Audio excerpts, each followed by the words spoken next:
I'd like to talk to you about the Erie Railroad tonight. That's the railroad these days now called Norfolk Southern, a couple hundred yards away from us here. And it's been here since 1852.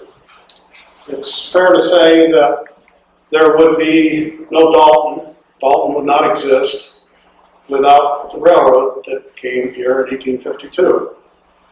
Stop and think for a moment about the problems faced by the settlers who moved in from New England at that time in those years before that. If you came in and bought 100 acres or so and had to figure out what to do next, you probably bought it on a mortgage. A lot of these people didn't have a lot of money, so they bought it on a mortgage and they had to act fast to decide what they were going to do to have a living, to support their family, which probably came in by, in many cases, by ox cart from New England. And so, what could you do? Well, the first thing you could do would be to start cutting timber, and there was a tremendous demand for lumber down in the cities on the East Coast. The immigrants were coming in by the millions every year, and it grew all through the 19th century. But if you were here in this area, you were competing with people selling lumber from all over. And how did you get your lumber down to, say, New York City? In the early 1850s, at best, your best option was to hook up a couple of horses or a team of oxen to a sled or a wagon and take your lumber, assuming there was a local sawmill, take it down to the canal at Nunda or Mount Morris, somewhere nearby, and float it down the canal to Rochester very slowly, over about 2 or 3 days, something like that. Then have that probably transferred to a different packet boat on the Erie Canal, which would take it to the Albany area, where it would finally be transferred a second time to a schooner that would sail down the Hudson and take it to New York City. So there was a lot of delay, a lot of cost, and all that came out of the price that you were paid for your lumber that you had. Let's say you had it sawn up at a sawmill here down in the valley. All that came out of the price of that lumber. It didn't leave much. So then the news came that somebody was talking about building a railroad. And it was a big deal back then. And not only that, but it changed for over 100 years, changed entirely the prospects of making a living out in this area. It wasn't just timber and lumber, it was agriculture, it was mining, it was everything that went on that needed to be transported was improved by the coming of the railroad in the 1850s. Not everybody knew what to make of it. The story goes that when the first train arrived in what is now Dalton, and pulled up to this crossing down here. It was in the middle of January in the winter of 1851 and 52. And there was a crowd gathered there. They had heard the train coming up the valley, and they'd heard awful things about the noises and so forth that it made. And the engineer decided to sound the whistle.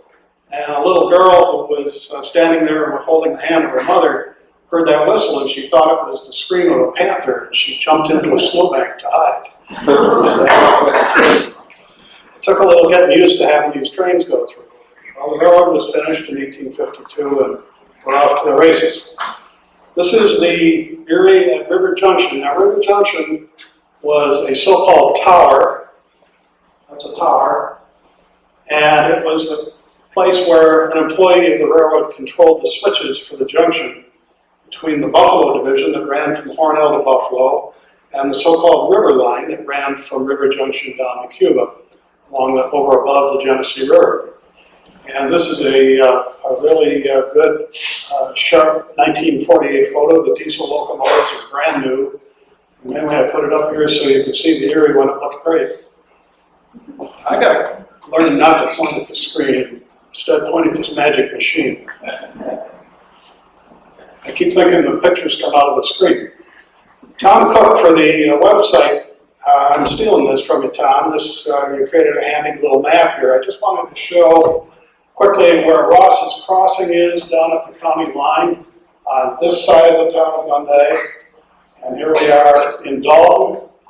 And River Junction is up here, and the river line is this line, which is now abandoned, and Portage Bridge is over here on the Genesee River, again at the town line of the town of Portage. This is a, what was it, 1929, I think you said? Yes, yeah, school map. Now, just to further clarify a couple of things, this is Ross's Crossing. You might wonder where that name came from. When the railroads were first built, it was their practice, for lack of a better idea, to quite often name a station or a crossing, a grade crossing, for the property owner that sold the property to the railroad so they could build the line. And that's very much in evidence. This is the railroad's property map. This is John H. Ross, who was the seller of the property in 1851 or 52. And this is the crossing here, and that's Chautauqua Hollow Road. Now, that's what it is today. If you went back into, say, about the 1920s, that was Newville Road coming down out of the hills, and it crossed the railroad there at that point, and then intersected with Chautauqua Hollow Road, which is on the south side of the railroad. Now, Chautauqua Hollow Road is still on the south side of the railroad, but prior to about 1926, Chautauqua Hollow Road continued on through and crossed the railroad further east. So this was just a simple crossing here, where Newville Road came down out of the hills and crossed the railroad and then intersected with Chautauqua Hollow. There was a tower here, and there was a center siding. And one of the things we deal with in the railroad business quite often is there are echoes in the past, echoes of the past, in what we see out there today. You can drive right down to Ross's Crossing today, and don't stay on the tracks very long, but as you look east, you'll see the two tracks diverge from each other and they go wide. It's because that memory of that old center siding that used to be between the eastward and the westward tracks is still there. There's still an empty spot there going back to the beginning of time. And it goes that way for about a mile, a little over a mile going further east, and then ends right where the bridge carries Canaseraga Creek under the railroad again. Canaseraga Creek kind of winds in and out under the railroad in that area, down in the swamp there. And so all this is part of the archaeology of what's there. This is the larger Erie Railroad map, and this is the area where we're focusing on here, Portage and Dalton.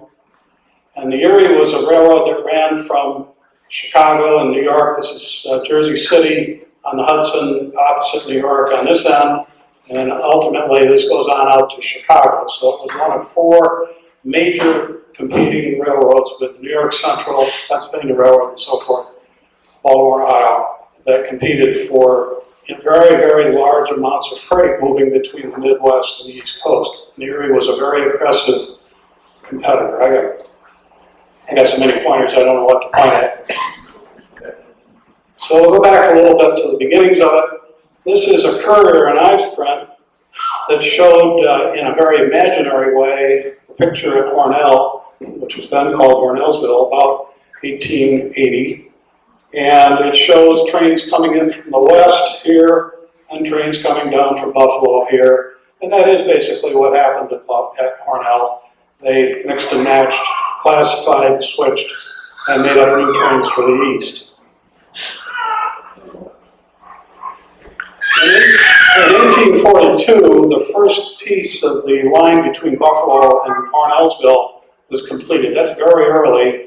It was a kind of a rickety piece of railroad, but it was the first to be completed down as far as Attica from Buffalo.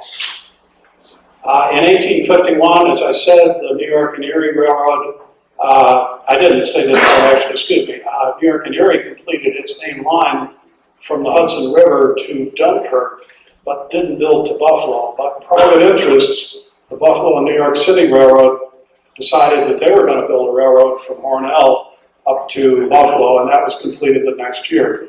The final completion, as you might expect, was the massive bridge over the Genesee. Both sides of the railroad had been getting built slowly, and then finally they had to build the bridge. We'll see that in a minute.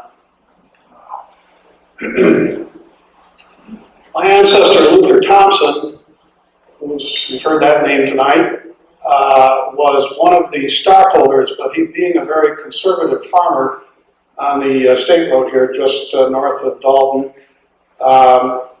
being a very conservative farmer, he waited until the bridge was completed over the river before he bought stock. So he bought it in September of 1852. The bridge was completed in August, and so he thought, well, this looks like a sure thing. Well, I have to tell you, within about 3 years, the stock was worthless. But Luther was behind it all the way. Not the first time somebody would lose out. This is the wooden bridge at Portage. Now, I've been through most of the collections in Western New York for photos, and there are copies after copies after copies of these photos, and what I'm showing you tonight are the sharpest and best ones I've seen anywhere. Those are the only ones I've saved. And they've been collected basically from historical societies up and down the line between here and Buffalo. This is the original bridge with a train on it. Approximately, we'll say about 1870. This is another one. This cleaned up really nice. The original version of this was pretty grimy, but this cleaned up nice. Now, you'll see in these pictures, for some reason there was a great desire to stand on the top of equipment or stand on the railing on the bridge. I was a railroad operating officer. We'd fire somebody for that, but not back then. That's the boss right there. This is another look at the track, and this is a pretty good view of the Cascade House, which was built as a resort hotel right at the east end of the bridge in Portage. And this is the station, and this strange-looking building here is an enclosed water tank for the steam locomotives. This is so the ice didn't freeze the water in the tank. They had a heating furnace down below in the lower level. And this is a guard tower at the end of the bridge. This is the old-fashioned style of building tracks, broad gauge track. This is 6 feet wide. Unlike track today, which is 4 feet, 8.5, so-called standard gauge, the Erie decided foolishly to use 6-foot gauge and then had to pay really a lot of money in the 1880s to change it back. We had broad gauge for a while. Patchen's plaything. This guy, there are many figures in history that are absolutely evil, but this guy was pretty much that. Aaron Patchen was a Buffalo banker who came up through banking in Buffalo in the 1840s.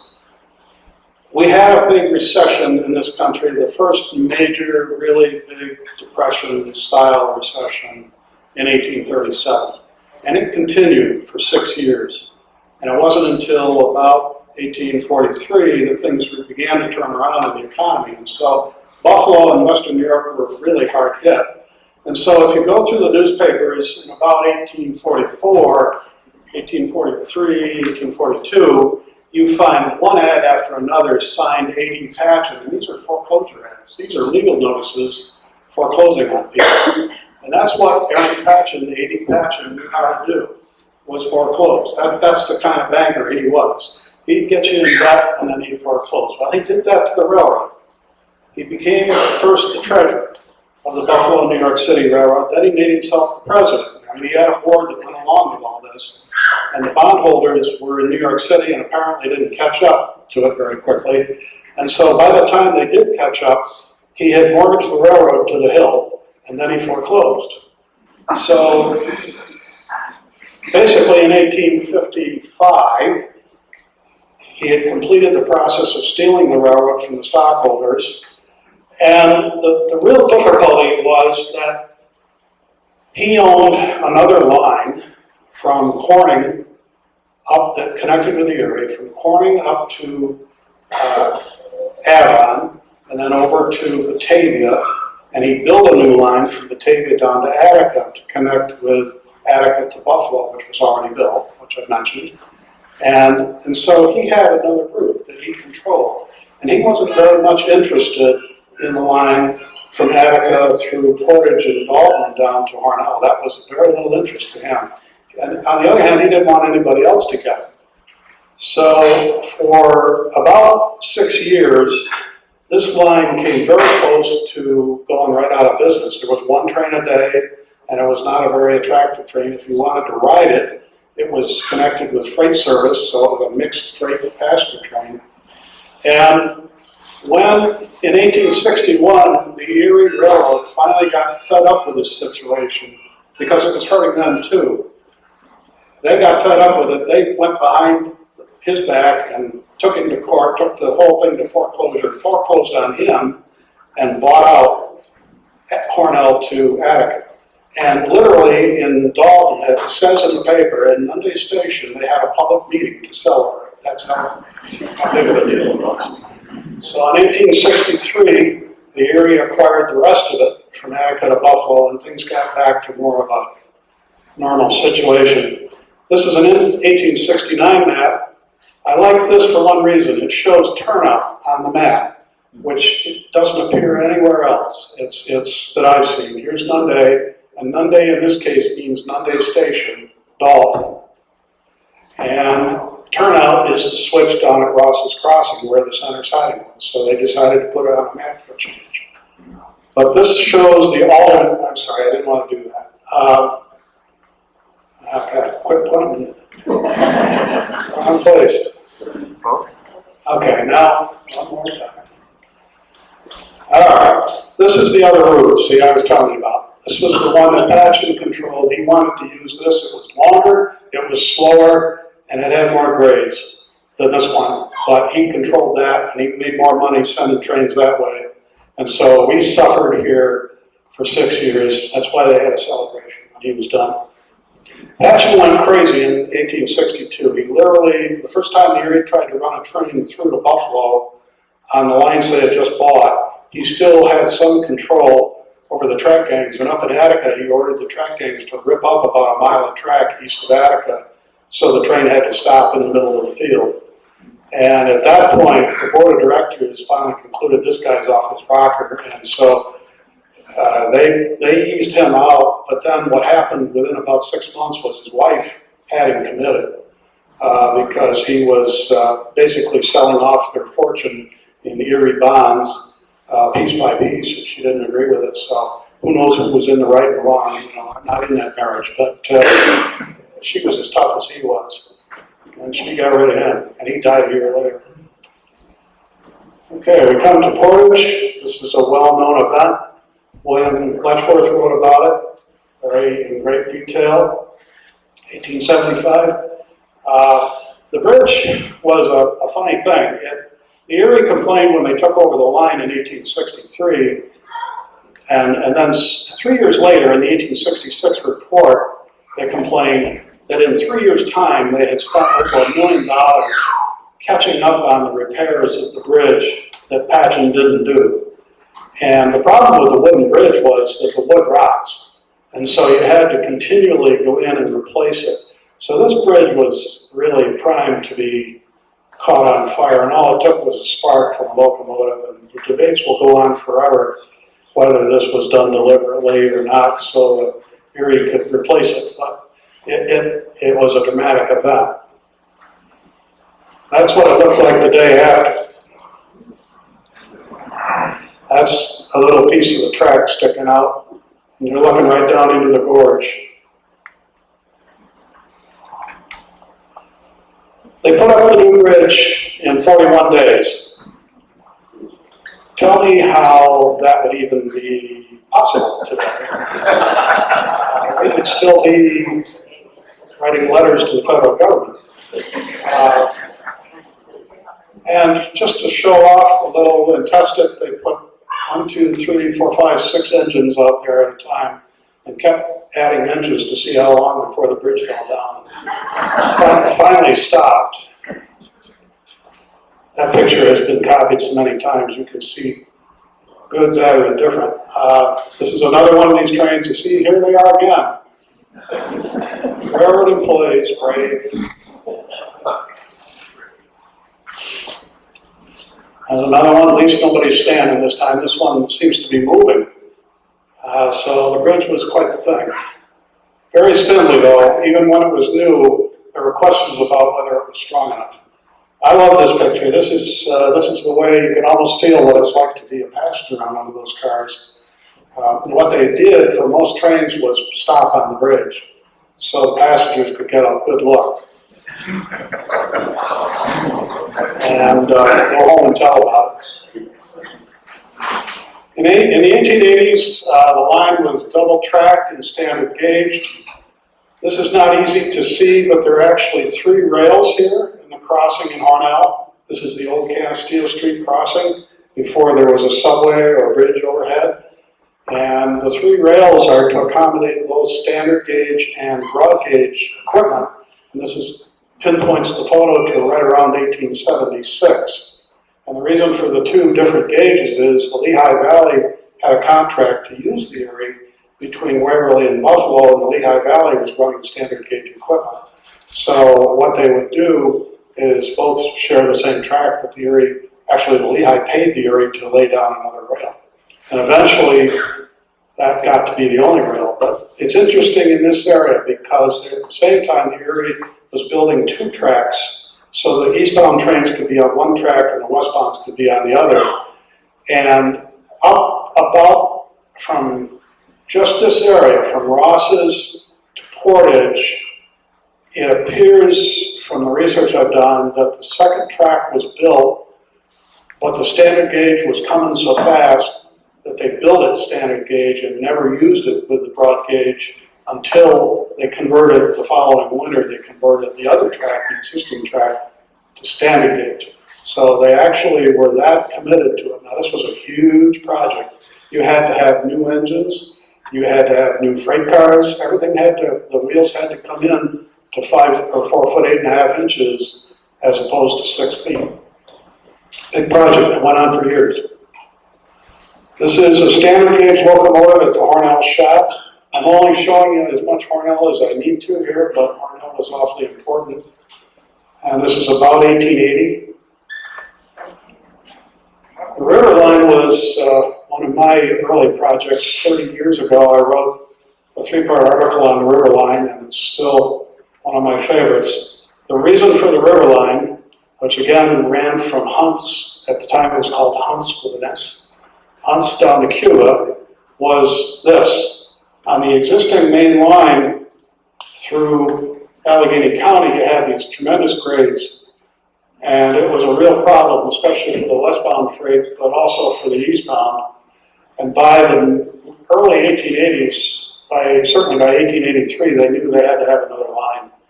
But they ran out of money in 1883, actually in 1884, and postponed it.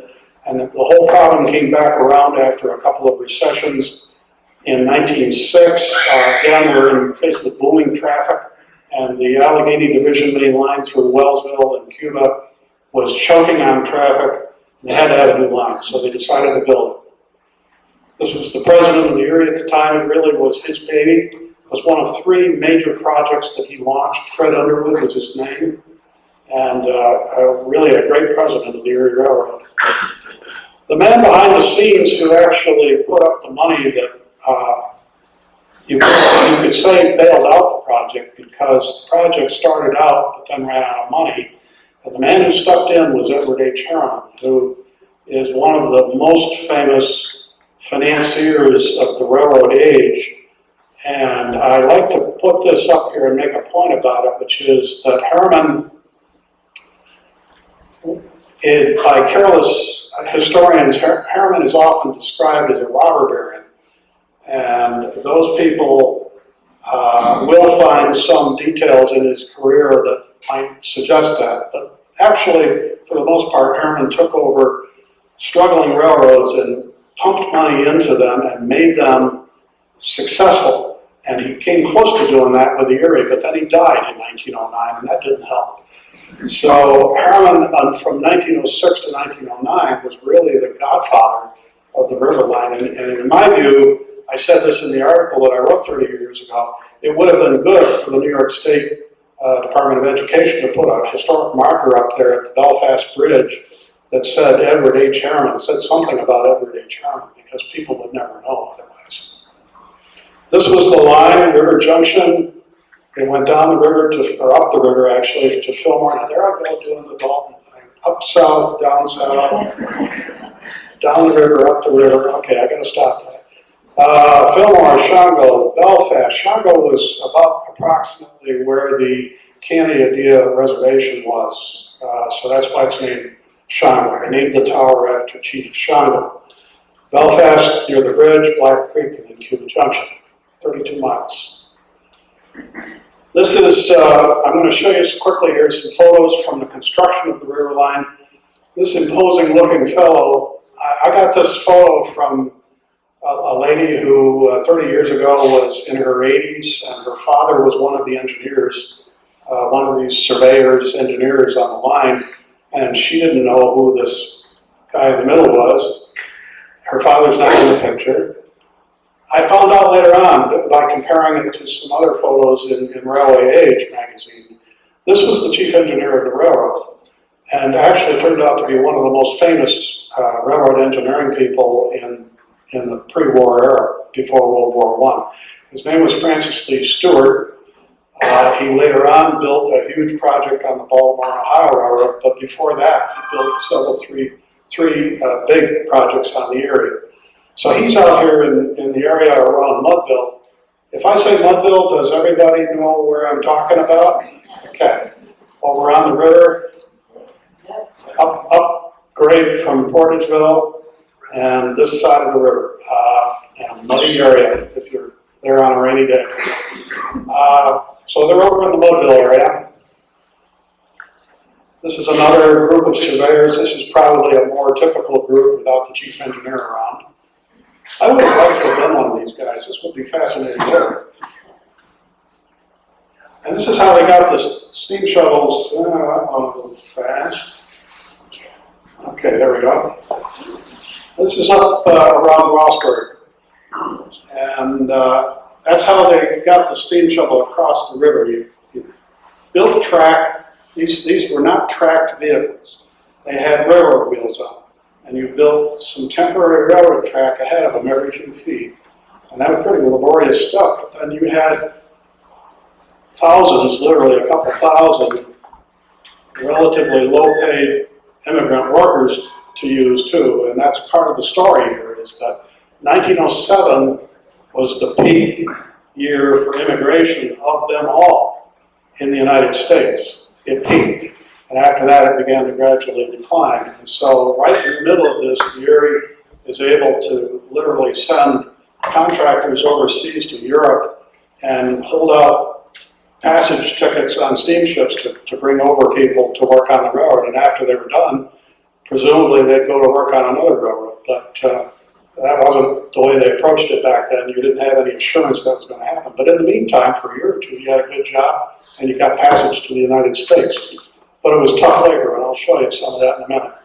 This is how they got across the river. They found a shallow spot in the river, built a track in the bed of the river, and started out from Fillmore. The steam shuttle undoubtedly came in on the Pennsylvania Railroad at Fillmore and was built, they just built a temporary track down to the riverbed. And then there are other photos that show this climbing the bluffs up into the area where they were going to actually build the railroad. I gotta quit tapping that twice. Here we go. Okay, now. You see, I hear I'm pointing at the screen.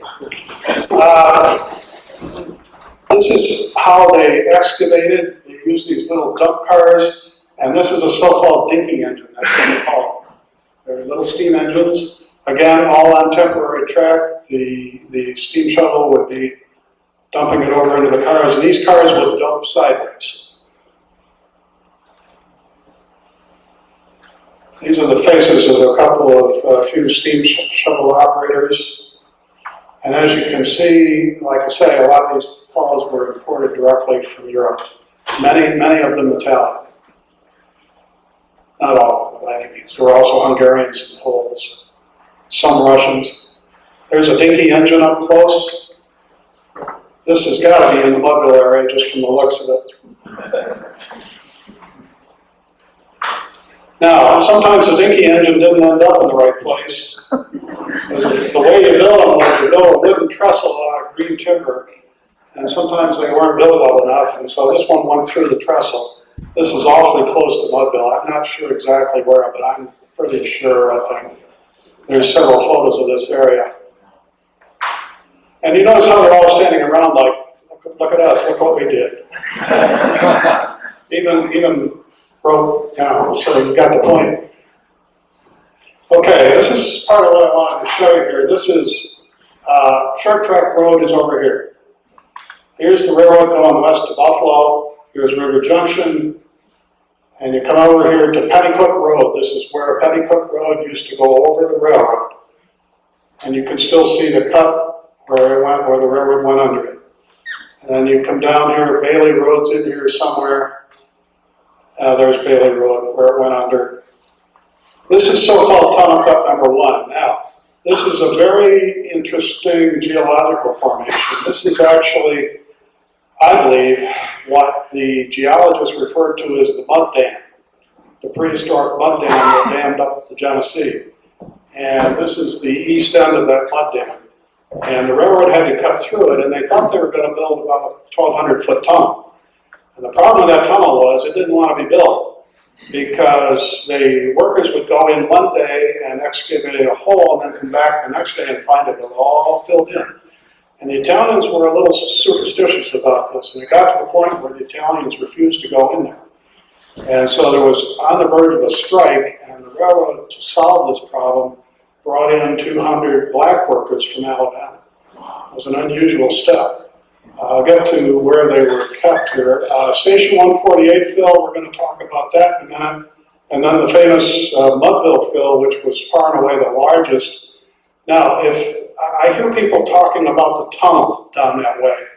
The tunnel is where Mudville Road here went under the east end of that Mudville fill. That's the tunnel. So what you see up above the tunnel is the old roadbed of the railroad on the Mudville fill, the east end of it. And we'll have another map that'll take us down to the county line, but that's for a couple slides down the road. This is the Bailey cut near Bailey Road where it went under. And you see in 1909, by this time, in the fall of 1909, this railroad's supposed to be finished. But they're still having mudslides. This is tunnel cut number 1. What happened here was eventually they gave up trying to build a tunnel. And they decided to just open it up. So a tremendous amount of excavation in tunnel cut number 1, and then there was a smaller amount in a second tunnel cut number 2. This is station 148. Now, if I could ask you to memorize this for a future slide, I would. Notice how the fill has, this was very troublesome fill. It's all sloughed out down here. And what happened during the construction was they built a concrete arch over the local road. This was the road that used to run between Hunts and Rossburg. It was literally called the Hunts-Rossburg Road. And there was a concrete arch built over it so people could drive under the fill. But instead of that, the fill, when they started dumping fill on top of it, the subgrade was so soft that the concrete arch squirted out from below the fill and started squirting out, moving down toward the river. And so they had to give up on that. And if you go down there today, I'll show you in a minute, but the road used to go straight through, but now the road is an all big zigzag thing down there. And that's the reason, is they had to go around this collapse of this fill. So here they are in 1909, and they're still trying to fix this fill and make it stabilized so they can build a track. That's where I am, okay? This is Mudville, this is station 148 where we were just looking. You can see how the old Hunt-Rossburg Road lines up with the so-called South River Road. See how that goes like that, right up in there? And then the new road diverted around it, went over the railroad, and then comes down, as it now does, to the Mudville Road. It's worth exploring over there. Very nice in the fall, wet in the morning. So Mudville Fill is the big one over Mudville Creek. There was a place in here where they trapped a body of water behind the railroad called Bear Lake, which in the 20s and the 30s they used as a source for a water tank. And then tunnel cut number 2 was the second place where they decided to not build a tunnel. And last but not least, just over the county line was Vacation Creek, and the reason for that was there's 7 beautiful waterfalls in that creek. And the work crews were promised that they could pick a vacation when they reached that point. So they had to excavate all the way through tunnel cut number 2, and when they got out the other end, they could take a vacation. It is a beautiful. My dad and I walked up in there many years ago now, probably 40 years ago, and saw those waterfalls, and there's something else.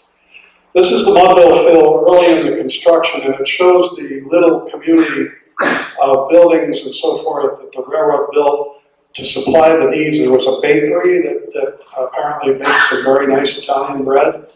There was probably a commissary of other food, and plenty of alcohol to be found. This was a Nunda news comment that mothers were telling their children not to go over there. But this is what it looked like early on. This was the first step in building Mudville Fill. You had to build the culvert underneath it, and this was some 300 and some odd feet long. The thing with all these culverts was they all had to be extended because the fills kept mushing out. So if you come back and look 25 years later at this, they've extended the culvert probably 30 feet on each end just to deal with the fills continuing to fall in. This is Mudville Fill. It was truly huge. In fact, it was the tallest fill in New York State at the time. And down here is the outlet. I'm going to look at this closer in a minute, but you can see that they're down here working at the outlet, and some of this has already fallen in. They're dumping more material. You can see the side dump cars are dumping material off these temporary trestles. These trestles, by the way, would be a problem about 80 years later when they rotted inside the fill. But at this time, they were necessary to build. Now, we come to what they're doing down at the base of the fill. As you can see here, they built a concrete retaining wall, and then the movement of the earth down around Mudville. This is what Mudville soil does. The Soil Conservation Handbook calls it Candida slimy loam. And what it means is also called rock flour. And it's perfectly nice. If you drive over there in dry weather, it's like driving on velvet. If the town got out there and graded it, in the summer it's beautiful. It's smooth, it's like velvet. But if it gets water into it, it turns into really goopy stuff. It's not quicksand, it's just goop. And this is what was happening here. It obviously defeated their efforts to try to create a retaining wall, so they jammed in some wood here to try to hold it in place, and I don't know what they're going to do. You've got an immigrant laborer here looking up at you like, what's this guy doing standing above me with a camera? And he's the official photographer, so no one messes with him, but these guys are hard at work. And it's cold and it's wet, it's not very pleasant. And you're probably working 16 hours. This is tunnel cut number 2, after they opened it up. And finally we get to how they built the track. They tried out a new track laying machine that actually was broken down more often than it was working, but it was used. And as you can see, what it did was it delivered the ties ahead of the rail, and then the men swung the rail into place and pulled it down. The Hurley track laying machine.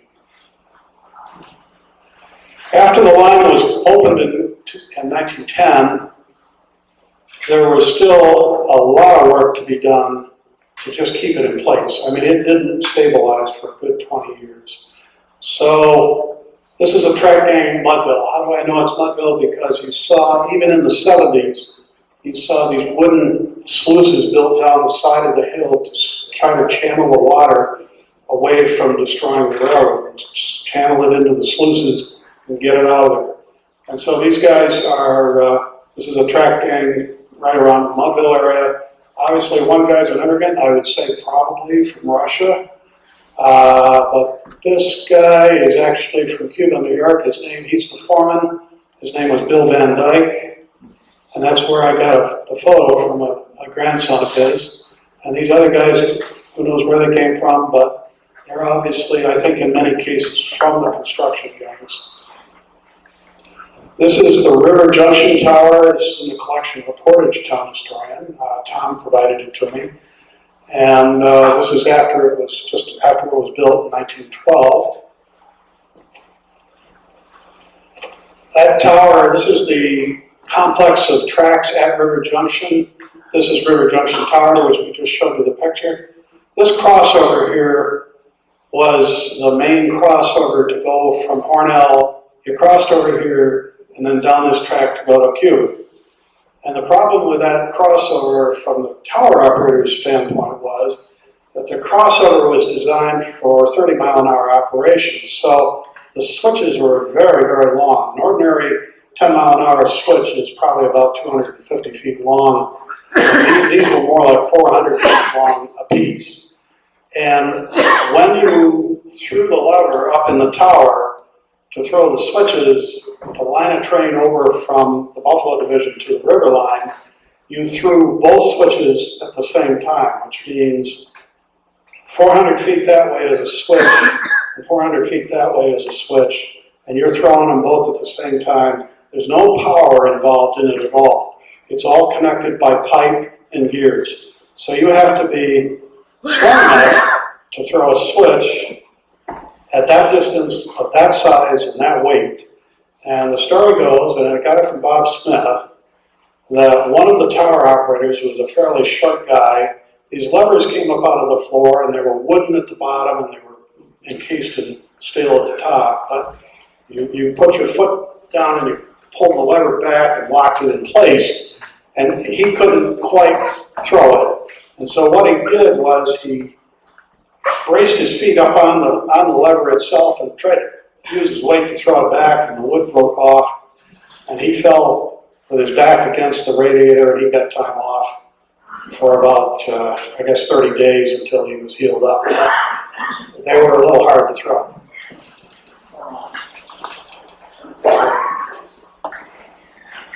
In 1910, the line, they then turned to rebuilding the line from here down to Ross's. This was part of a general rebuilding from Hornell to Portage, or Hornell to River Junction.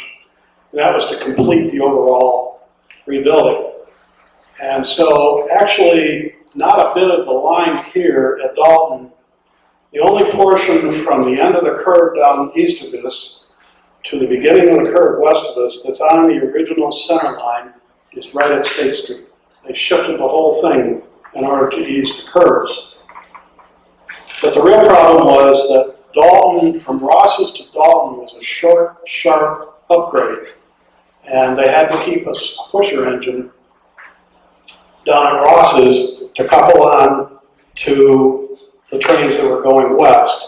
Now, we don't even imagine this today, but it's very costly. You had to do this also at Canaseraga, east of Canaseraga, and at Dalton, and then there was another pusher at Portage. So 3 pushers just to get a train from Hornell to Portage. A lot of delay, a lot of expense. That was what they were aiming to eliminate. This is the Dalton culvert over Kishiquah Creek. They had to widen that to some extent. I'm not sure, I don't have much detail on that, but I know I see it on the map that they widened it. And then finally things began to settle down. They were done making huge improvements. This is the Dalton station with your typical mix of passengers waiting for the train. You also have a train in the picture that is standing just beyond the station. That's the photographer's train. But the passenger train is still coming. And you have the Parker House just across the street, just across Depot Street over to the right. And that was a regular stop for traveling salesmen who would set up shop in the various hotel rooms. And quite often what they would do is they'd rent a buggy, horse and buggy, and go out and call on the farms with their sales book and book orders, then come back to the station, telegraph the orders in, and within a day or so you'd have your goods on the train. It actually was much faster than we think it was because it compares very favorably to what we go through today. although Amazon's trying hard. We also see in Dalton, this is some of the warehousing on the other side. This is an early version of Baker's Mill here. This is Agent Bob Muir, see it right there, who was related by marriage to my family, one of William D.'s, his third wife. Third wife, Glennie?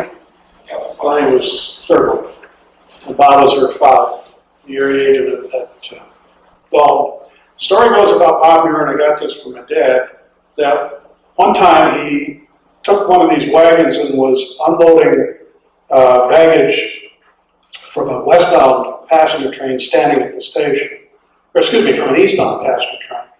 And he had done the thing that he was told not to do, which is move the wagon out onto this area on the westbound track. And just about that time, a fast-moving westbound train came through and smashed that wagon to smithereens and broke all the windows in the station. I'm told that Bob Muir was mortified because nothing like that ever happened for him. This is him again, inside the station. This is October of 1914. War has broken out in Europe. Things are going to change forever. But you'd be hard put to know it in Dalton, New York, and the station, because things look like they've always looked. Not the neatest arrangement for filing, but I bet he had it under control. This is Hunt's, and it was Hunt's with an S at that time. This is actually an old broad gauge engine converted, and an eastbound passenger train at Hunt's. What I like about this is this shows the original tower at Hunt's, which dates the photo to before 1912. And this is the original NT tower. And this over here, I believe, is a storage yard for ties for the river line. Which, incidentally, you may remember a few years ago, about 3 years ago maybe, there was a derailment at Hunt's. Those cars derailed into that storage area right there, same area. Now you can see Hunt's with an S. And another photo. And finally this one. Now, I'll get to why I'm harping on that. In 1921, Fred Underwood, you may remember his picture of the bald guy? Fred Underwood liked to be a railroad president. And by 1921, he was getting on in years a little bit. He was also being constantly nagged by the federal government to do this, to do that. So he liked every now and then getting a chance to show that he was a railroad president. So he comes along on his business car one day in 1921. He turns to his associates, and the rule on the business car, if you're on the car with the president of the railroad, you better know the answer to everything, every question he asks. And he says, does anyone know why they call it Hunt's? And no one knew. And they basically said, well, we think it's because they hunt stuff around here. Well, of course, it was named for the Hunt family. Washington Hunt was the governor of New York at the time the railroad opened. So no one knew. So he says, okay, I'm going to go back. When we go back, I'm going to assign somebody to figure out a new name for the station. So he'd come up with a word, and I've seen the correspondence that it wasn't him. He didn't come up with it. Somebody on the staff did. Came up with a Spanish word for hunt, to hunt, which was called Montear, M-O-N-T-E-A-R. And for 3 years, from 1921 to 1924, that's what this little community was called on the railroad. But the post office decided to stay with Hunt, and other people stayed with Hunt and Hunt's. And finally, a committee of people from the community corresponded, and I think they actually had a meeting with him in New York and begged him to allow them to change everything back to something that made more sense, consistent with the post office. And so they went back, but he wasn't going to give up. He says, okay, we'll call it Washington Hunt. You say it's named for Washington Hunt, we'll call it Washington Hunt.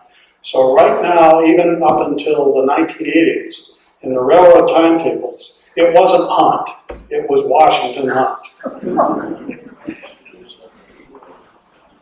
This is Portage. This station goes back to the beginning of the railroad, and this is PB Tower, which controlled this switch where the double track went down to a single track to go over the bridge. And actually what they had here was what they called a gantlet track, where the railroad came together in such a way that no switches had to be thrown, but the signal still had to be cleared for a signal to go onto the bridge. We're going to get to why that is. In 1911, the westbound passenger train came around the curve and come down the bridge, getting ready to go across the bridge, and found that the pusher engine, which was still being used in 1911, had not cleared up in the siding far enough. There was a side swipe situation there. And so the lead engine of the passenger train clipped the front end of the pusher engine sitting in the siding and turned everything over on its side. And most of what you see here, especially up in here, are the contents of the express car that were just thrown to the four winds. And it was blamed on the pusher engine too. I'm going to have to, I've agonized over this a little bit.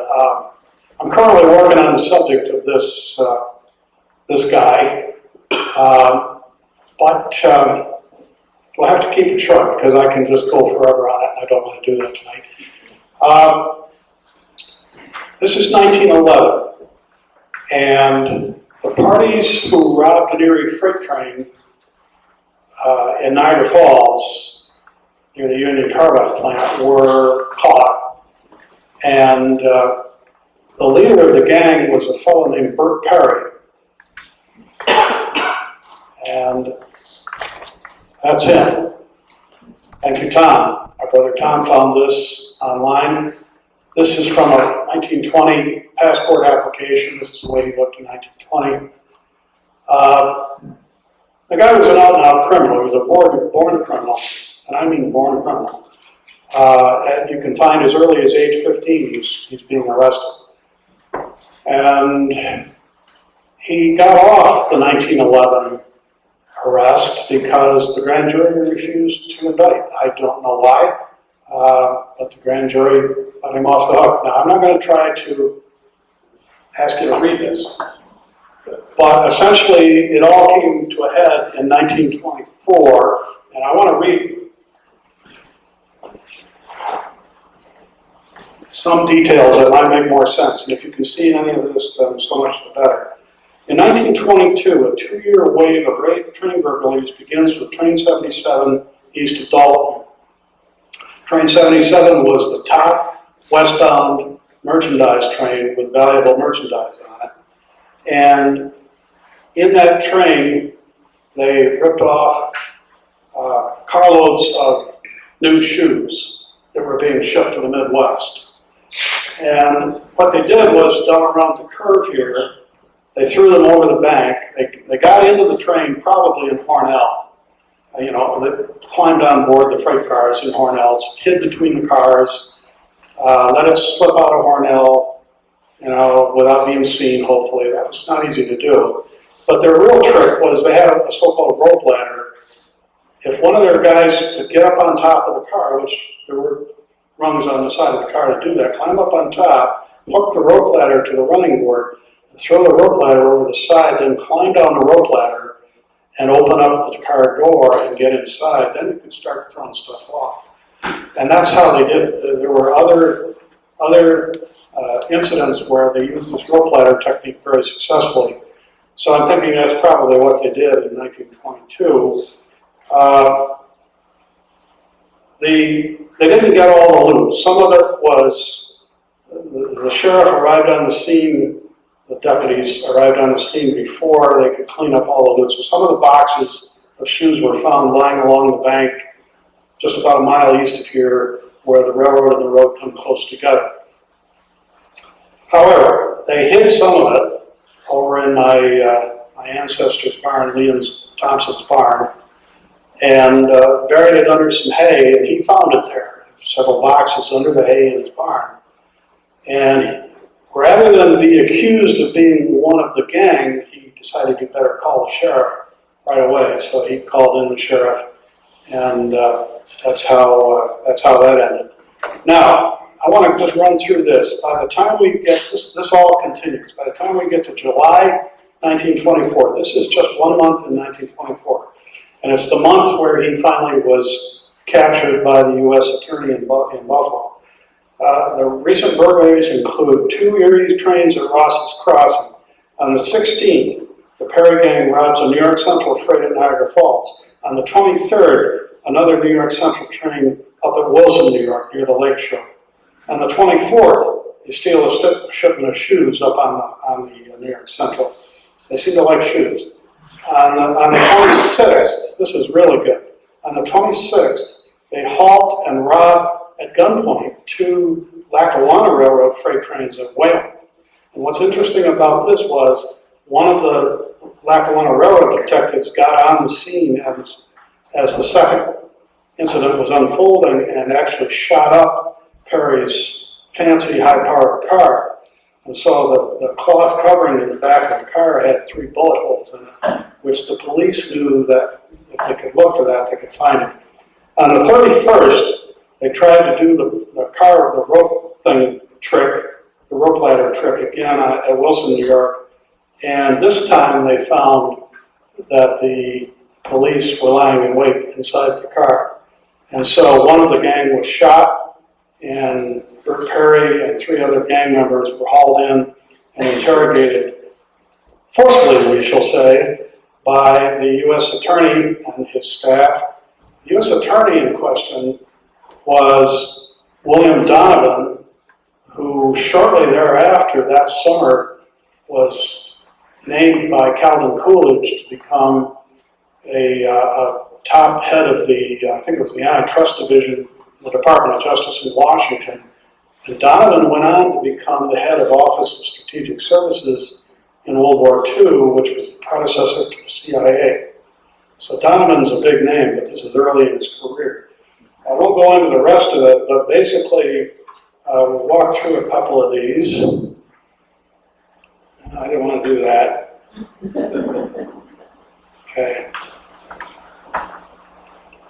Now, one of his key tricks, and it was in that last article that it mentioned it, was in 1911, they caught him by going to the barn, to his farm on the north edge of Niagara Falls, and they found the loot from the train robbery in the barn. So he says, okay, I'm not going to make that mistake again. So what he did about 1920 was buy property in Ocean, a couple miles north of Canaseraga. And that's what we see here. Man, stuff in my hands here. Right here, Perry, those 2 farms. And this is Tom, this is your map. I found this in the file here today. And what he would do was he'd use that high-powered car and another one to, he and his colleagues, to take the loot from the Niagara Falls area heists and run it down Route 5 eastward to about Caledonia, and then drop down Route 36 to just east of Canaseraga and put it in the barn, so to speak, on the 2 farms in Ocean. And likewise, if he robbed something down here, he'd load it up, maybe it weighed a little bit in Ocean, but eventually load it up, take it up to the barn in Niagara Falls. And that worked for him for a long time. That Lackawanna robbery, though, those two trains at Wayland, they made a mistake. They took some of that to Ocean, and the railroad cops and the state police were right on it. So they actually found there's a very dramatic account of a drive, a long nighttime drive after they were done interrogating Perry and Buffalo, coming over Route 5, down Route 36, and showing up in Canaseraga, these grizzled, unshaven men from Buffalo, introducing themselves to people in Canaseraga first thing in the morning. And they had a reporter with him, which is how we happen to know so much about this.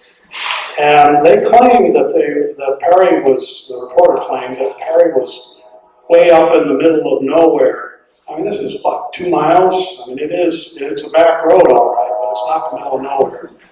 It's not like it's in the Rattlesnake Hill area or anything. It's close to it, but it's not in it. And so what they did apparently, and all I can figure is that they must have said, okay, we'll send you to Perry's home, but we're going to send you the long way around. And there was this other road that went, you see this road here? You can still see evidence of that road from Route 70. You can go down there. This is England, Little England, I think they call it, Little England Road that goes up the hill, straight up the hill, up into the Rattlesnake Hill area, wildlife management area. But there's this other road that used to be there, and it's been out of service for a long time. But I think it's, you know, still some evidence of it. And I think that's where they sent him, because the reporter's description of it sounds like this. It doesn't sound at all like this. It sounds like they sent him looking for that. As the reporter vividly describes climbing straight up a hill like this. That's what they did. He must have talked to the wrong guy in Canaseraga. Somebody figured, okay, we got a bunch of smart Sharpies from Buffalo, we're going to show them. Anyway, okay, well, in 1929, here we are, 1929, he was back out of prison. He went to Atlanta Federal Prison for the 1924 incidents, the crimes that he committed in 1924. But it was only there for 2 years. By 27, he was back in the area, and very quickly it began to be obvious that something was up because railroad stations were getting burglarized all over the place. The Erie Depot in Dalton twice, the Shawmut Depot in Birdsell, I think twice. So actually in the spring of 29, he was out on bail. He was awaiting indictment in Allegheny County for the Birdsell burglary, and he was rearrested for the Dalton Depot burglary. And this one he was convicted for, and they sent him this time to state prison in Auburn. Now, after he left, not too long after he left, about several months at the end of the summer, his wife and a neighbor were up picking apples on the 2 farms in Oshie, and in the fall. And his wife, who was living in Niagara Falls at the time, thought she'd check on the house, and as she approached the house, she thought she smelled this awful smell. And what they found was a dead body floating in the cistern. And this turned into quite the mystery for about 3 years, and it was never solved. It was believed to be an Italian from New York City. It was also believed, as best as anyone could figure out, that it was connected with the illegal still that had been found on the property a year before, and that the property had been used, probably with Perry's permission, for bootlegging, which was rampant at the time.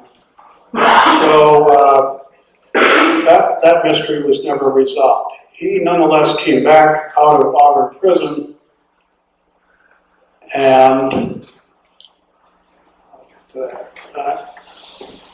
he came back out of Auburn prison, and this time he's getting old, he's slowing down. He decided to burglarize Dalton Depot again, and that got him in some trouble. And then the last little thing he did, he stole some tires, and the very last thing was he passed a bad check at the Red and White store here on Main Street, at what was called Denowska's store at the time.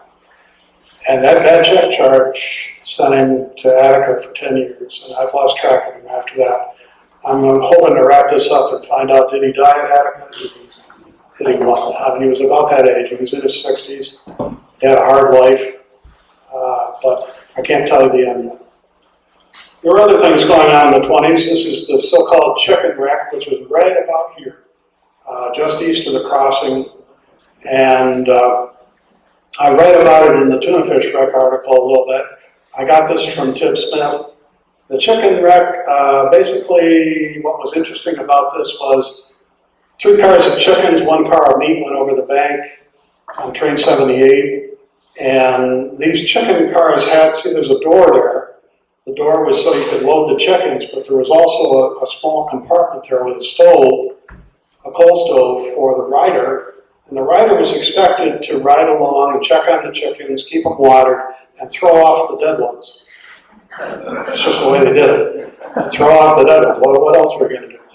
So anyway, in this wreck, one of the riders comes storming out after the car flipped over on its side, and he's all covered with you know what, and he's got feathers all over him, and he's swearing up a storm. And I guess that was the best part of it. But the best part of it after that was that everybody went off into the weeds trying to catch chickens. And as I say in the article, even the minister was seen walking home with a chicken under each arm.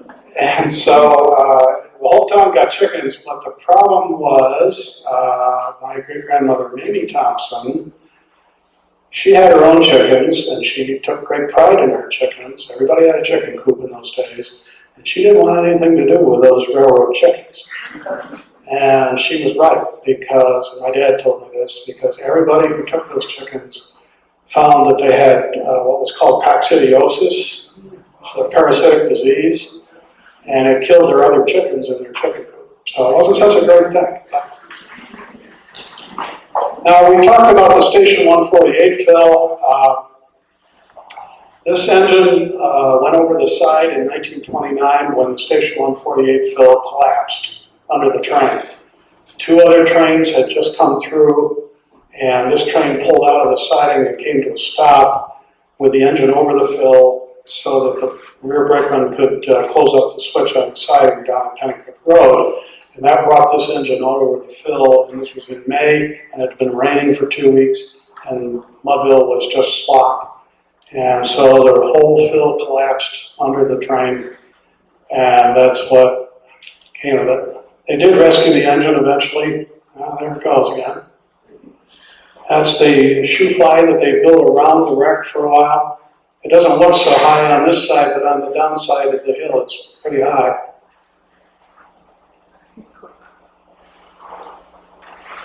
This is Dalton looking west on the Erie in 1938 or 40, in that range. One thing I'll point to here is that this is the top of the grade. It might not be obvious, but it's a steady upgrade from Hornell to Dalton, and it's right in the cut here that the grade ends, and from here to just this side of the river, it's basically slightly up and down, basically level. And so this was what it looked like. Baker's Mill is there. That's before it got a lot bigger. This is the Burt's printing service in here. This is the coal. I'm trying to think. Heisman's, wasn't it? Yeah. This was the coal shed. These are the so-called hoodle logs that provided passenger service from 1932 to 1951. Prior to 1932, you had steam engines. But these were ordinary coaches that would be, obtained from anywhere on the railroad. But these hoodle logs were basically assigned between Hornell and Buffalo and shuttled back and forth. They were self-propelled gas-electric cars. They were noisy, smelly, not all that comfortable, but certainly warm.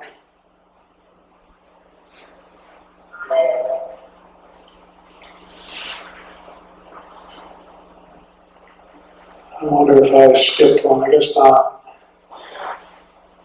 Okay. Now we had fast freights becoming a big thing in the 30s.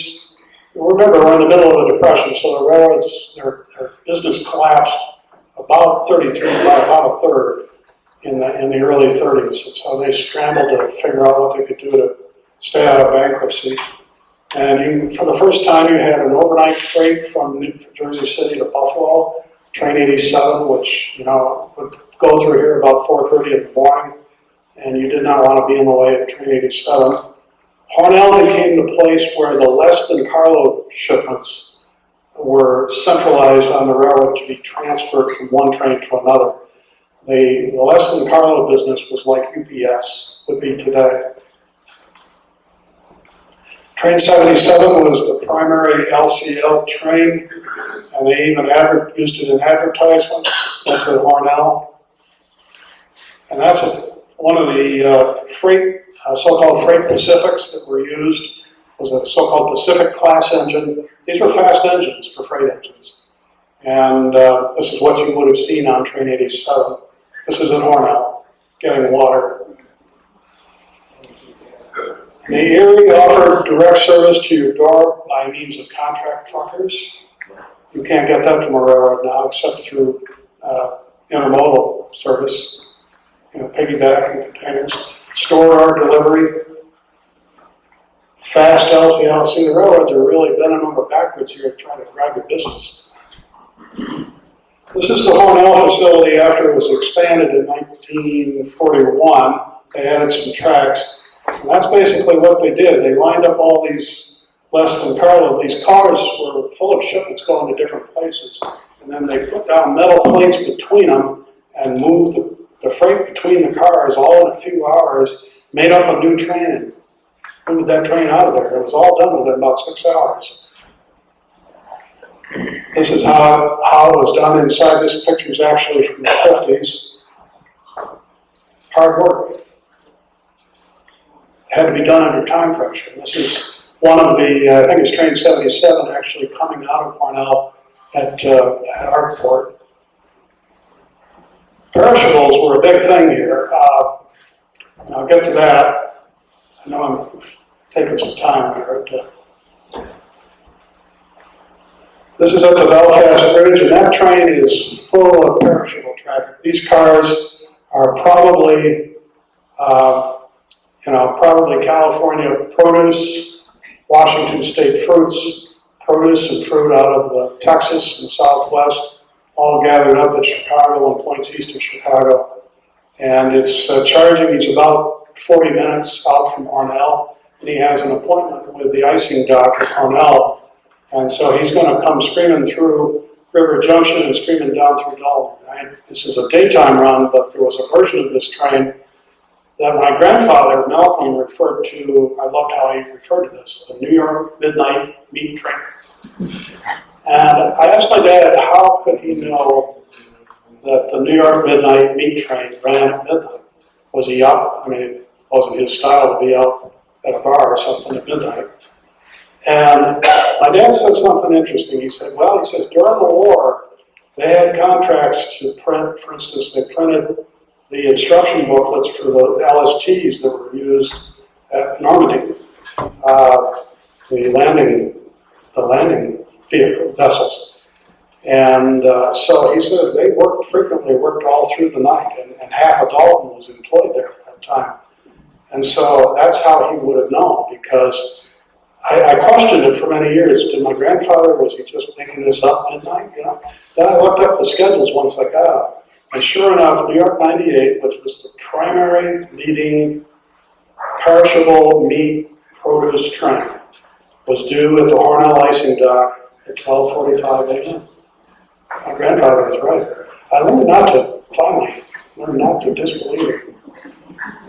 That's another one. This is at River Junction. This is the edge of the short track road crossing here. And these are all reefer cars back in here. This is all about 1941. That's in 1941. This is the facility in Hornell of an aerial view, and it's right next to the freight yard, the eastbound freight yard. And what they did is they pulled these cars in here, 20 cars at a time, and re-iced them. This is the first icing that these cars got out of Chicago. So by the time they were past River Junction, they were running dry. This is a 1950s view of how it was done. And you see these guys, these men pulled these big blocks of ice that came down a conveyor in the center of the platform and pulled them into the bunkers in the car. And then what they would do is top them off with crushed ice. So the crushed ice would start the melting process. And it was the melting process. It's like making ice cream. It's the melting process that releases the cold air into the car. So the very last step was throw a little bit of rock salt on top of the crushed ice. That'd start the whole thing going. And they were good until Jersey City at that point. All those fresh fruits and vegetables ended up on the dock. There was a huge auction every morning in the wee hours of the morning in New York City at Duane Street. And those perishables that come all the way across the country ended up in this massive auction house about the size of two high school football fields, and it was all undercover. And then the buyers for the wholesalers would come in and bid on the fresh fruits and vegetables that they saw. Many of these fresh fruits and vegetables depreciated by the hour. I mean, the bids, cherries, for instance, were totally depreciable. You had to hustle cherries in a special train. During World War II, one of the most notable things through here was the oil trains. Early in the war, in early 1942, there was a rash of incidents where the German submarines were torpedoing oil tankers just off the East Coast. It was reported, for instance, that you could see burning oil tankers from the Atlantic City boardwalk. And the government decided these oil tankers were coming up, first of all, from the Gulf Coast, from the refineries in Texas and Louisiana, and coming around Florida and up the East Coast before they would head off across the ocean in a convoy. And the Germans were picking them off before they ever got to the convoy. So the government decided we're going to have to build an entirely new way to move oil from Texas and Louisiana to the East Coast. And for 3 years, from 42 to 44, that's what the railroad stepped up to do. And that's what this is. These are a tank car, a big string of tank cars carrying oil to New Jersey. This train has come out of Buffalo and is headed down toward Hornell, and it's just about at Burns right now. It just come through Hornell, or come through Dalton. These are some of the crews. I'm just going to show these guys, a couple I know names. That's Harry Sullivan, who was an Allegheny Division engineer, and he came through here on the fast freights, for instance, the perishable trains. He was widely regarded as the fastest, even to the point of recklessness, but very skilled engineer, involved in a lot of famous incidents on the railroad. Train 77 in the war, coming out of Hornell, he's at Burns. This is Paul Kerr, this is Charlie Harrington, who's the fireman. And Charlie Harrington later was promoted to engineer and was actually a very well-known engineer. And I don't know this guy's name, I can look it up. Dutch Herrick, that's Dutch Herrick. These guys, you notice they all got a few years on them. The Erie, on the Allegheny Division, did not hire a new fireman anytime after 1920. So it went into World War II. It didn't start hiring again until 1940. And it went into World War II mostly with men who had at least 20 years of experience. It's one of the reasons they performed as well as they did. This is Bill Strickland, who was actually the engineer on that engine that went over the side at Mudville. The Dalton fire in 1943 isn't really a railroad story except in one respect. This is old Dalton Main Street, 1910 actually about. This is looking south, as the G.A.R. Hall right in there. And that's when the buildings were all still there. So this is prior to 1943. And you're looking down the relatively new State Road, back when it was still concrete.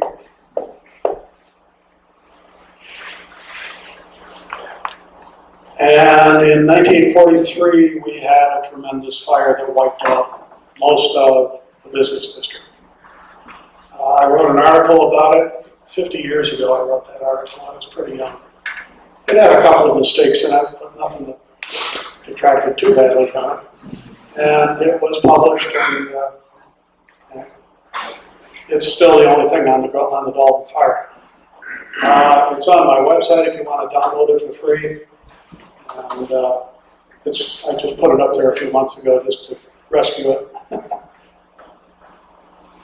This was Chute's new store, which they were getting ready to open, and they just equipped, and it was totally destroyed. Problem with the fire at first was that there was no source of water, and the fire department from Nunda came up. The story as I heard it was they put their hose in a little pond that's behind the building over here right next to the tracks, where the bulrushes are now. That was the only source of water they had, was that little pond. And they immediately caught a sucker in the hose. And it kind of gummed up the works, so they were not able to use the pond. And they were desperate for water to get the fire, at least begin to wet it down. And Bob Smith finally told me the full details on this later.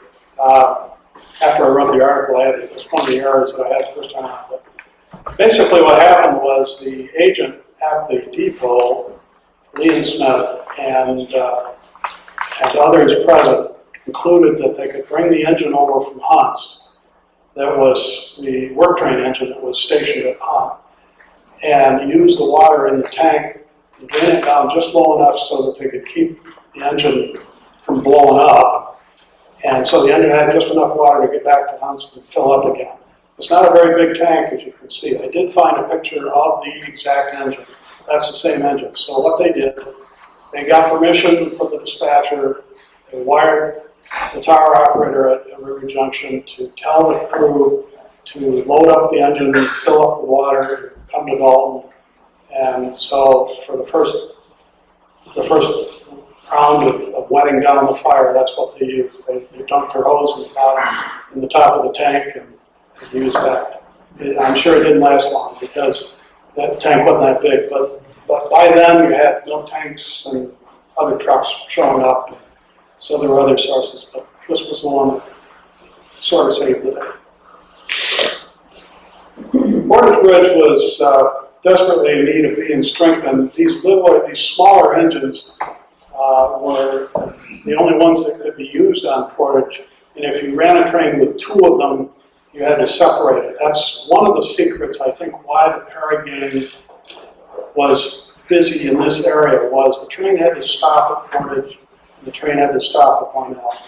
You needed a place to get on the train, you needed a place to get off the train. Or at least where the train slowed down enough that you could, say 10 mile an hour and step off. So here we are in 1941, this is what a typical train looked like coming from Buffalo. And they put on a big effort in 43 and 44 to strengthen the bridge. This is a couple of human beings up there, so that's the scale of things. That's pretty far up to be without much safety net.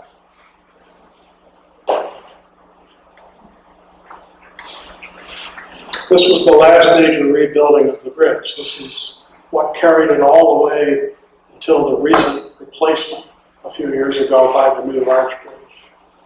And by the 1980s, there was still, once again, serious concerns about whether the bridge was strong enough. One problem with the bridge is it was pin connected, so it tended to work a little bit, being pin connected. And as the pins worked, they reamed out the holes that they were situated in. So all you could do every few years, maybe 20 years at a time, was go in and ream out the new holes, then order new pins. But the problem was that he kept doing that. After about 3 times, he got so close to the edge of the structure that you were really at serious risk of having stress fractures radiate out from the hole. So by the time you get to the Conrail years, they're saying, we can't keep doing this, we're going to have to start replacing it. And then Norfolk Southern finally bit the bullet and did it. This is the crew, obviously. This is in the middle of a war, so these guys were valuable enough and important enough to not be in the war. There were railroad bridges being replaced all over the place. I mean, the Never Play Road must have done half a dozen bridges between Buffalo and Chicago. So, these guys were kept busy. This is the first test train. I think I just skipped over that. And see, this is what they did. They would run a train previously with 2 engines out of Buffalo, but the drill, prior to this the drill was you had to uncouple the first engine, that crew would take it across, then the other crew would take the rest of the train across and recouple them at the east end of the bridge. This is the first test train that actually allowed 2 engines over the bridge at a time. I had a former tower operator tell me that at PB Tower, that actually, quite off the books, it was not unusual for two engines to get out on the bridge because sometimes you could hear, he says, this is the way it was. You had a derail that popped off the rail when he threw the lever in PB Tower at the other end of the bridge. And if you had a train coming down that grade from Cast Isle, sometimes you could hear, he says, you could hear just by the way they sounded that they weren't going to get it stopped. He says, so rather than have the train derail at the end of the bridge, he said, I would pop the derail off, and yeah, they'd get out on the bridge. He says, nobody said anything. So it did happen. The rules aren't always the whole story. Post-war years, we're getting down toward the end here. 1950 was a new wave of fast freight trains called the Flying Saucers. They went through here on a 29-hour schedule between Jersey City and Chicago.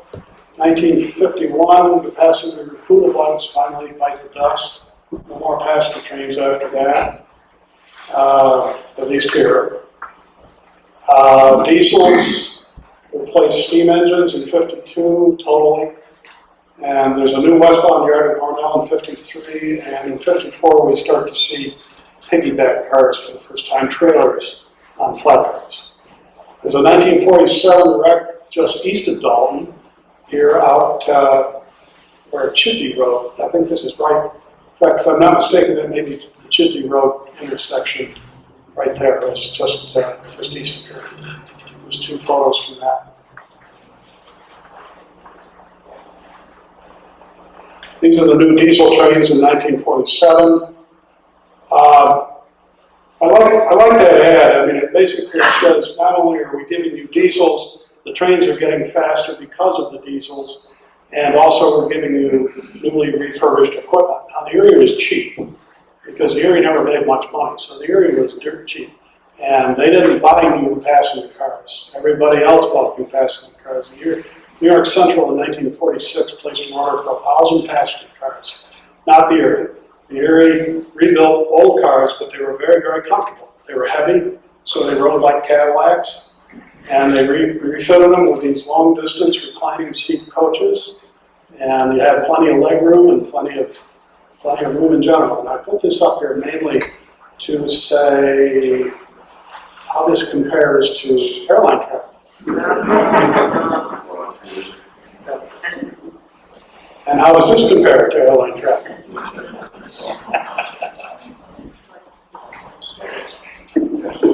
You could, there were 3 trains each way in 1947, and one of them each way stopped at Dalton.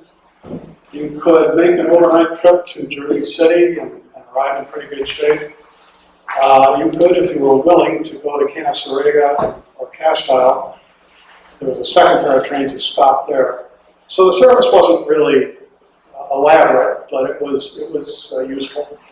The truth is, I think a lot of people, if they wanted a really luxurious ride, a better quality train, they went up to Mount Morris and got on to Lackawanna. My grandfather said that. And if you wanted a nicer experience, probably the Lackawanna. But the Erie was comfortable. This is the last run of the hula bugs. This is at Warsaw in 1951, the last westbound train. In 1952, they knocked down the roundhouse, the old steam roundhouse in Cornell. And there's a lot changed here. The old westbound yard has been closed. There's a new westbound yard behind the hill here. And the eastbound yards, as you can see, are big and thriving. Won't last long. Things change. New diesels on a freight train passing River Junction. This is at 1950, I think it was, coming down from Buffalo. This is George Eldridge, who was an operator, tower operator at PB Tower just about a year before the tower was closed. And the way they closed these towers was they used electronic technology to wire the control of the switches to the dispatcher's office, which in this case was in Buffalo.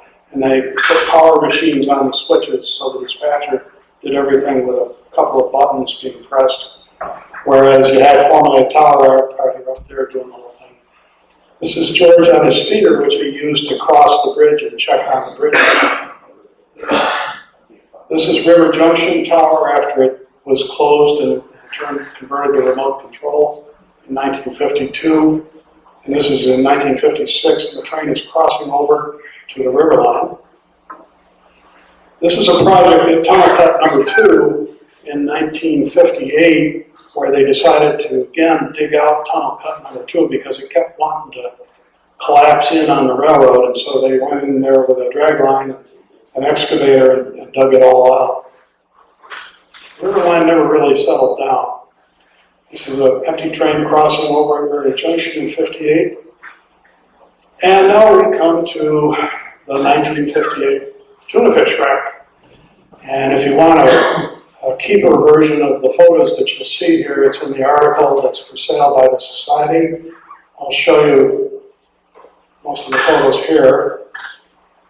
This was on the evening of the 22nd of August, 1958. 31 cars piled up in the cut. And it was all full of perishables. It was the secondary perishable train for Jersey City and New England, NE 74 and also New York 74 combined. I'm trying to remember, 151 cars, and the car with the defect, which was a hot box, a hot bearing, which had collapsed, you think I'd know this, I wrote the article. 67 cars deep, 67, so midway through the train. Nobody could see it. This is cleaning up. You notice we have a good-sized audience already. This is the morning of the 23rd. This is the Buffalo Wrecker working the west end of the wreck. And this is the Salamanca Wrecker, which has come in and replaced the Buffalo Wrecker. That's just above this is Baker's Feed Mill, so this is just west of the feed mill. More close up of the wrecker getting ready to do the job. Engineer is studying the situation. This was a mix of relatively modern refrigerated cars with steel frames and steel bodies, and then you had some older ones with wood, and the wooden ones were basically smashed. And the steel ones were too, for that matter, because it was a violent wreck. You notice this is a steel car, steel size and everything, but it's sliced right in half by another car. Now, buried in this car, there were all kinds of perishables, but there was an unusually large amount of tuna fish. And we'll come up to that in a minute. Yeah. This is the Nunda Town Historian's collection photo here. That I think this is some of the tuna fish right there where the car was smashed. This is a Nunda Historical Society photo, and this shows the cartons of tuna fish spilling out of the car that broke up, one of the cars. Nowadays, you don't have anybody working wrecks without a shirt on. It's considered a safety violation. But things were different back then. You could easily be burned by anything, even creosote. For instance, if you handle a freshly creosoted tie with a pair of hands, you're likely to end up with burns. Oh my God. These boxes are full of A&P Stores tuna. My grandfather took these photos, and Tom did wonderful work scanning the negatives. The negatives were in his house in the attic, and he rescued them and scanned and did a great job. Most of this is tuna fish here, everywhere. These are the two wreckers that came from the east to work the east end of the wreck. This is the Oakland Street. This is on the 23rd in the morning. Now, you may remember, I'm sure many of you do, when the grocery store was right here. And there was an elevated concrete area, platform, I guess you'd call it, and you walk the steps up to the grocery store.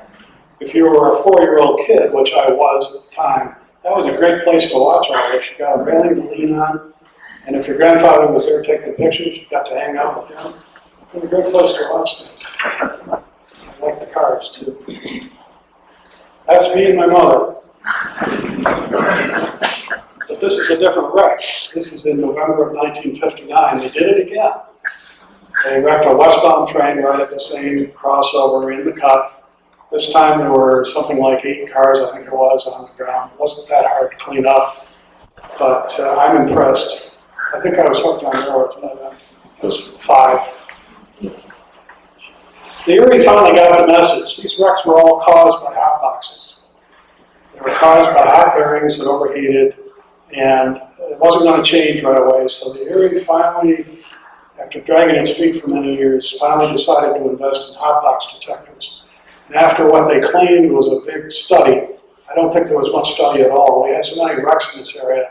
They went to the spot here that was about 100 feet this side of Short Track Road and put it in right there. And by the time you get into the 60s, there was another hot box detector down at Ross's Crossing. And that particularly, those 2 detectors made Dalton, G.A.R. the absolute best protected place on the Erie Railroad system, on the Erie Lackawanna. But this was the first hot box detector on the Erie Railroad. And it also became the first on Erie Lackawanna.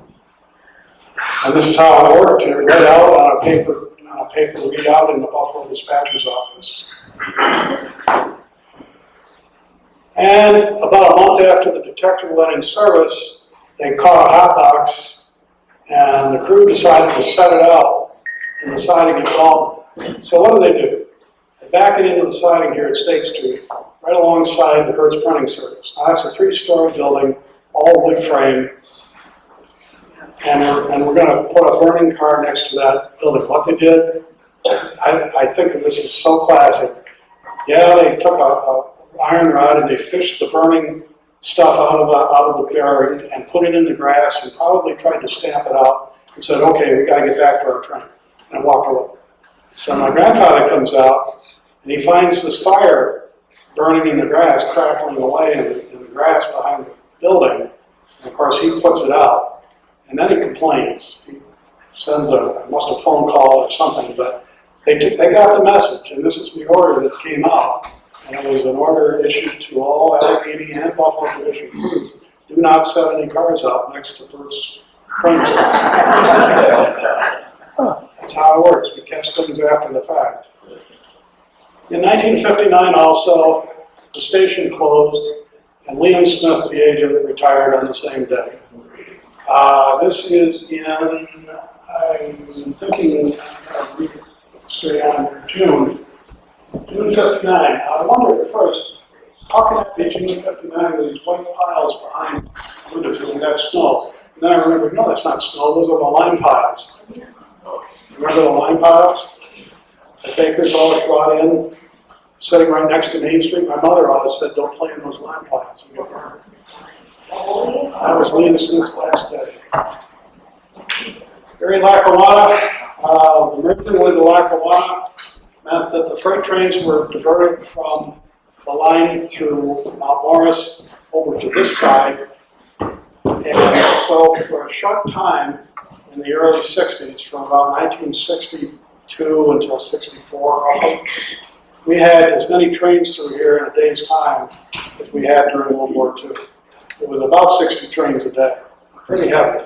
I remember being taken to lunch in Preston's luncheonette with my grandfather, and they had those big plate glass windows up front, and he would introduce everybody, and this is my grandson and all that. But I was always wanting to go up to the window, because it was just a constant parade of trains going by, bang, bang, bang, just like that. The passenger trains came back, but they weren't much good. This is one of them. This is on the curve east of Dalton. Again, this is just above Shinsey Road as seen from a westbound train. And these trains did not stop at Dalton. They stopped at Warsaw and they stopped at Attica. That's all the stops they made. And they were there. It was not many years when the railroad, before the railroad wanted to get rid of passenger trains altogether. But for a short while there in the 60s, we did have passenger trains, some of them coming through at night. Erie Lackawanna was in a struggle almost from the day I was born, and Didn't get any better really, except briefly during the mid-60s. This is coming off Mudville Fill on the river line. And you're just under the bridge that carried, I don't know what to call it. It's the reroute of the old Hans Rosberg road. It's called White's Bridge. And where they rerouted it went over the track so that the photographer was able to get up and take that picture. And this is a Pennycook Road. We're late in the game here. This is almost before Erie Lackawanna went out of business, about 1975. And we still have a siding there, but not much else. And one last photo here of a Buffalo Division train. The tower is still being used by the signal maintainers. There was a Friday poker game there also.